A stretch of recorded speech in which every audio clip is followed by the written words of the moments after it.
John, thanks. Be safe out there. The Visser family also ran for their lives 10 days ago as that tsunami hit that same part of the world. They were in Sri Lanka as well. A very unique perspective now because they are Sri Lankan Americans. Back home now, Winston and Joyce Visser and their children, 10-year-old Jason and 3-year-old Joanna, join me now in Richmond, Virginia. Good morning to you, and I have to think at this point for yourselves and your lives at this point, it has been one heck of a happy new year. Good morning to you. I want to share with our viewers, you brought some videotape, a before scene down at the beach in Sri Lanka, and then an after scene. We'll roll the videotape, we'll show our viewers the before scene, very calm and tranquil, just like we've seen all over Thailand and parts of Indonesia. And as we start our conversation, we'll allow the other videotape to roll in here. But Joyce, maybe you can start for us. You were going to the beach that day. When did you know something was headed your way in the very wrong way? Well, I didn't know till I saw my husband and my son and my little daughter running from a distance, and I really thought that somebody had drowned in the beach. But then I saw the entire beach running up to where I was near the pool. And then I heard people screaming and said, "Run, run, there's a big wave heading us." Right. So that's when I really knew it. Let me ask your husband, Winston, I understand the lifeguards there were the first ones to start screaming and yelling that something was wrong. Relay that experience to us.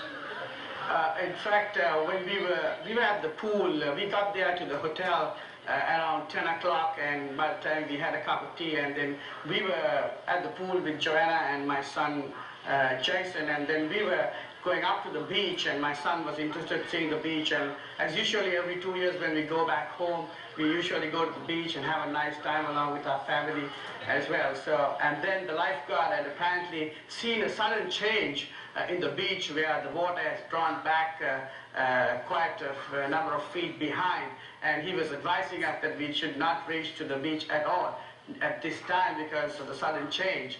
Then in the meantime, I took a couple of pictures with my daughter, and then while I was turning back, I see like a 2-foot wave hitting to the foot of me and my little daughter. Then I called my son Jason to get back as early as possible, and then he saw the water coming to his feet, and then he stumbled down, he fell off on the water, and then we were reaching up to the bridge, and we could see the second, third wave coming up to the bridge, and then by the time I got onto the other side of the bridge, and then while I was reaching to the pool side, I saw another wave coming and cracking the wall off. And there is a 10-foot wall that just came off, and we were rushing to our rooms. And then in the meantime, when we were getting to the first floor, the manager of the hotel said, "Don't go up to the first floor because the water can't reach to the first floor." Because at that time, the water had already got into the ground level. And then we were at the second floor, then we were asked to go to the 4th floor. And we were pretty much scared for our lives, whether we're going to live or we're going to die because of this type of situation. Scared and scared. Yeah, we were very scared and yes, very lucky too. To your wife again, Joyce, I understand you tried to get onto a different beach that was further south, and that beach was filled. No reservations allowed. Had you gone there, do you think you'd be sitting here today? No, definitely not. I would say it's the mighty hand of God that protected us and my family, because from the day we landed in Sri Lanka, that was the 13th of December, we've been trying to get the hotel that was most affected, and somehow God's mighty hand stopped us. We could never get into that hotel. So right now I'm sitting here because I was away from that particular hotel that got drowned underwater. Hey, what have you told Joanna and Jason, your 2 children? Well, there was nothing much to say because they saw it with their own eyes, the big wave coming, and we had to run for our dear lives. Have they asked you questions or anything about it? Well, they time to time they used to ask me, how come the big wave came closer to us?